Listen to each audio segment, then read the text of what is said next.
Halo, balik lagi dengan Pak Andut dan Mas Awi di sini. Malam ini kita akan membahas sesuatu yang lain daripada konten-konten kita yang lain. Hari ini kita akan membahas tentang penglarisan. Oke, bagaimana ciri rumah-rumah makan atau tempat-tempat usaha yang memakai penglarisan? Oke, sebelumnya saya akan bercerita dulu. Pada suatu hari saya pernah makan bakso di suatu mall yang cukup terkenal di Yogyakarta. Dan bakso ini di Yogyakarta sudah memiliki beberapa cabang yang cukup terkenal. Oke, pada suatu hari saya makan. Baru di tengah-tengahnya saya makan, ada seorang anak kecil yang berumur 5-6 tahun. Anak kecil ini laki-laki.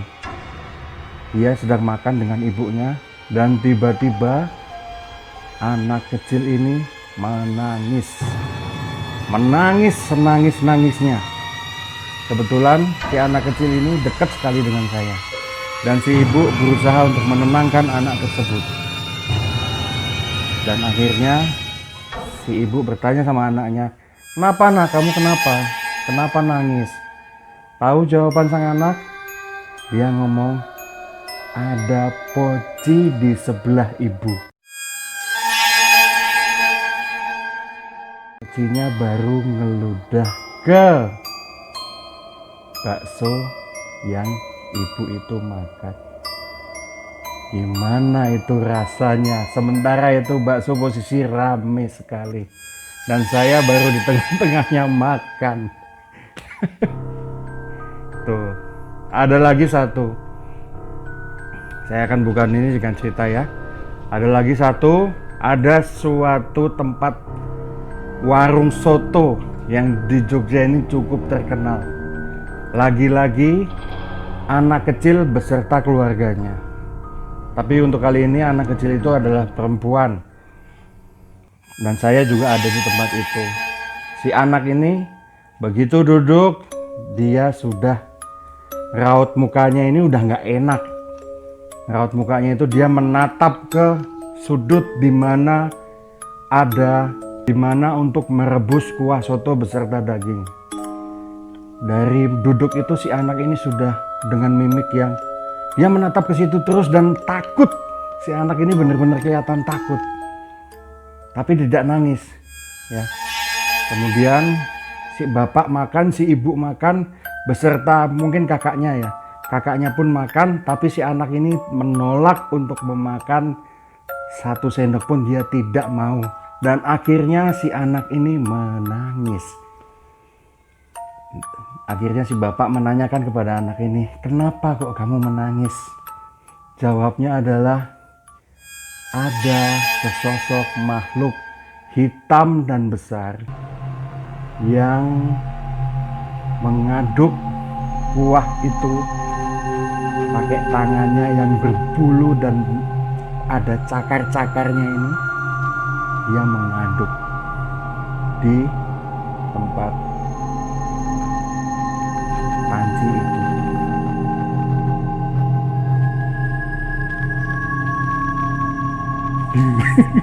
Dan saya posisi makan di situ lagi. Oke. Dan ada satu lagi tempat sate. Ada suatu sate yang cukup terkenal juga di Jogja.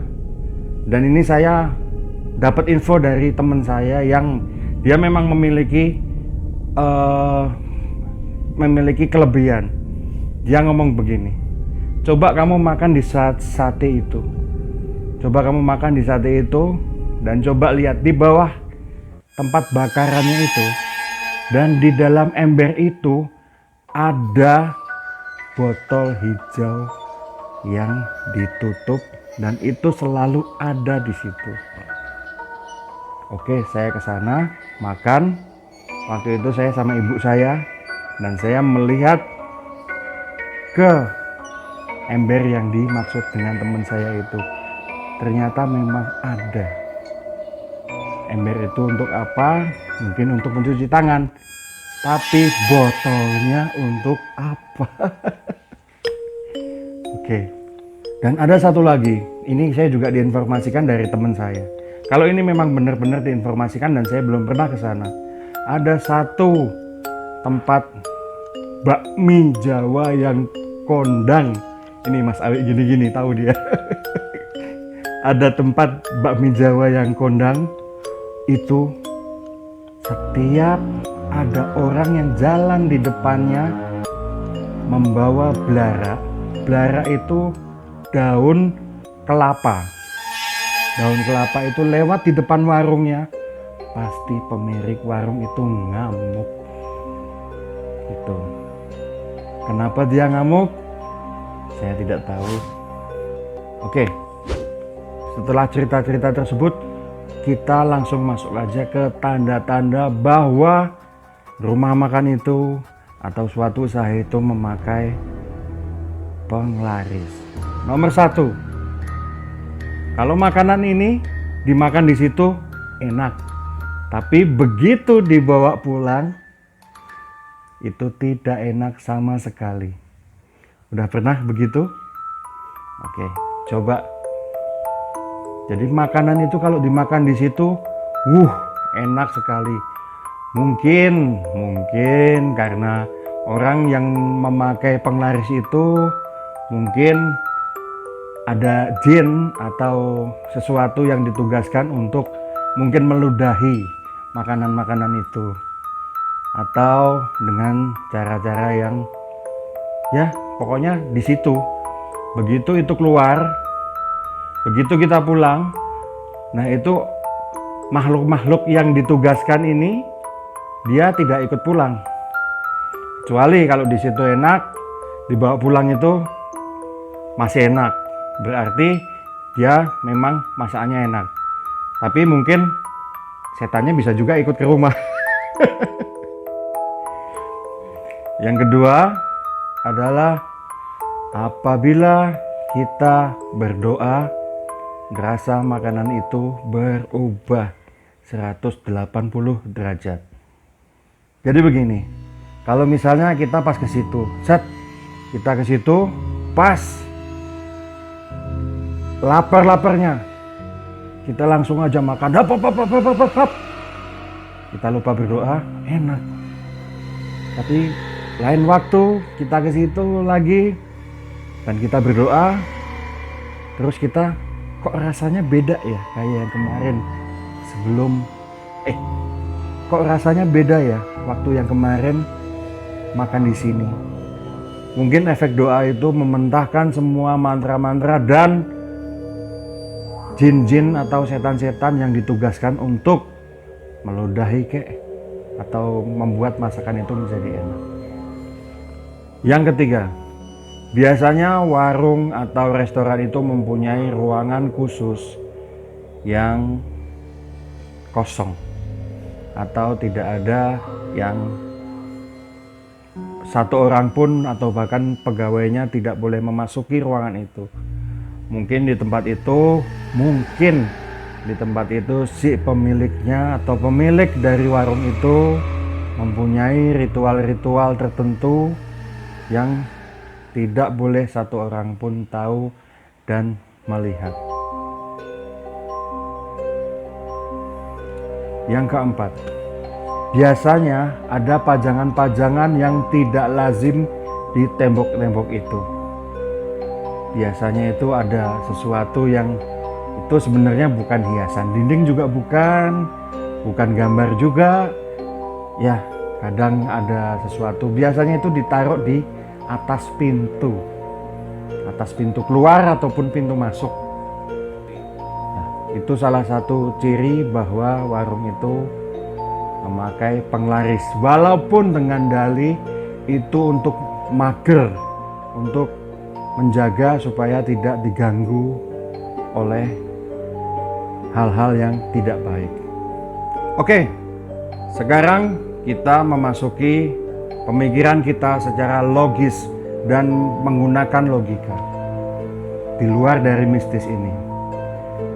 Nomor 1, Kalau dimakan di situ enak, dibawa pulang tidak enak.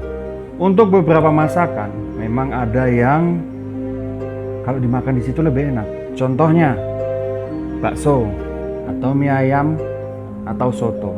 Terutama mie ayam dan soto ini.